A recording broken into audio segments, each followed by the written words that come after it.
PSIM Yogyakarta sedang jadi sorotan besar di BRI Super League 2025-2026. Tim promosi asal Kota Gudeg ini bukan hanya tampil mengejutkan, tapi juga menjelma sebagai spesialis laga tandang dengan rekor kemenangan sempurna. Dari 3 laga tandang yang mereka mainkan, semuanya berakhir dengan kemenangan. Namun ada pula catatan kontras ketika mereka tampil di kandang sendiri yang justru masih jadi PR besar. Kick Off Indonesia akan mengulasnya secara lengkap sebagai berikut.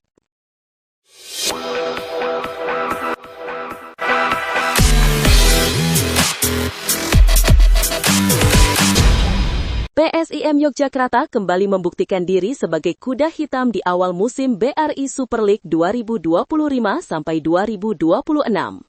Laskar Mataram sukses mencuri 3 poin setelah menumbangkan Bali United 3-1 di Stadion Kapten Iwayan Dipta, Gianyar. Tuan rumah sejatinya unggul lebih dulu lewat penalti Mirza Mustafic menit ke-17. Namun, PSIM menunjukkan mental kuat. Raka Cahyana menyamakan kedudukan di menit ke-34, lalu Ezekiel Vidal membalikan keadaan di penghujung babak pertama. Memasuki paruh kedua, serangan Bali United justru meninggalkan celah yang dimanfaatkan Anton Fase untuk mengunci kemenangan PSI melawat gol di menit ke-79. Skor 3-1 bertahan hingga laga usai. Kemenangan ini membawa PSI merangsek ke posisi 3 besar dengan 11 poin dari 6 laga, hanya terpaut 1 angka dari Borneo FC di puncak. Sebaliknya, Bali United makin terpuruk di papan tengah dengan baru mengumpulkan 6 poin. Start lambat ini menjadi salah satu yang terburuk bagi Serdadu Tridatu dalam beberapa musim terakhir.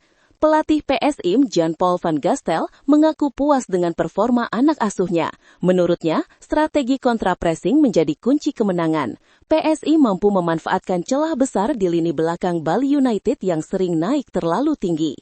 Kami belajar dari kekalahan sebelumnya. Hari ini eksekusi kami jauh lebih efektif, jelasnya. Di sisi lain, pelatih Bali United, Johnny Johnson, tak bisa menyembunyikan kekecewaan. Ia menilai timnya sebenarnya tampil dominan di babak pertama, tetapi gagal menjaga konsistensi.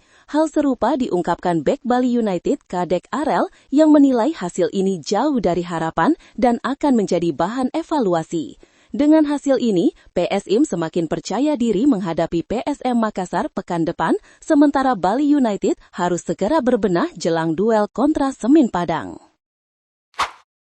Pelatih PSIM Yogyakarta, Jan-Paul van Gastel, membeberkan rahasia di balik keberhasilan timnya membalikan keadaan saat menghadapi Bali United pada pekan ke-6 BRI Super League 2025-2026.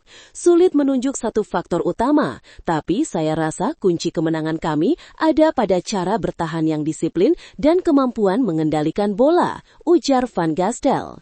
Ia menjelaskan bahwa pressing tinggi yang diterapkan Bali United justru meninggalkan ruang besar di lini belakang. Kemenangan ini juga disambut hangat oleh sang pelatih. Meski menilai penguasaan bola timnya belum sempurna, Van Gastel tetap puas dengan performa kolektif anak asuhnya.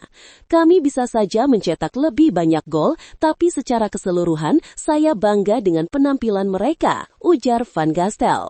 Sementara itu, kiper muda PSIM, Cahya Supriyadi, juga bersyukur atas hasil positif di kandang lawan.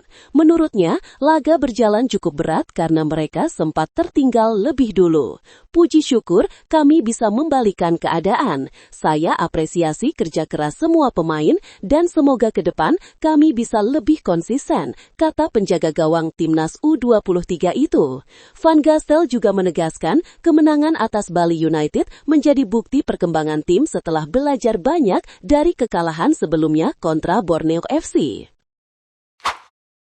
Label jago tandang tampaknya sangat layak disematkan kepada PSIM Yogyakarta. Tim promosi asal Kota Gudeg itu selalu meraih kemenangan ketika bermain di markas lawan pada musim debutnya di BRI Super League 2025-2026. Terbaru, Laskar Mataram mempermalukan Bali United dengan skor 3-1.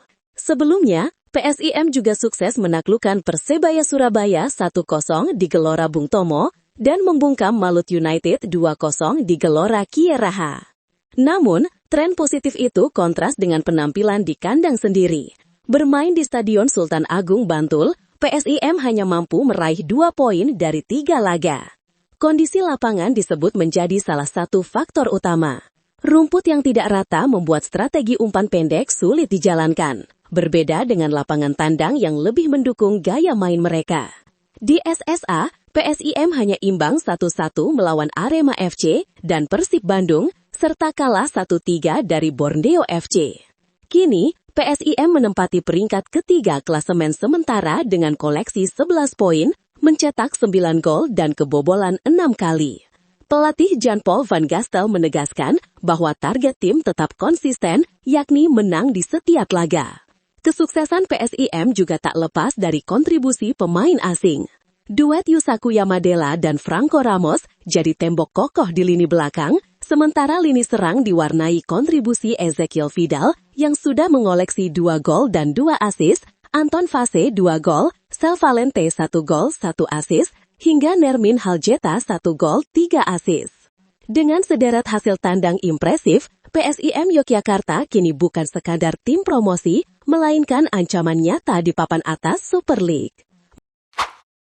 Menurut lo, dengan status PSIM yang sekarang jadi jago tandang dan sukses melibas tim-tim besar di kandang lawan, plus kontribusi pemain asing yang makin moncer, apakah Laskar Mataram bisa terus konsisten bersaing di papan atas Super League musim ini? Tulis pendapat lo di kolom komentar. Jangan lupa like kalau lo suka sama video ini, dan subscribe biar lo nggak ketinggalan update terbaru dari Kick Off Indonesia.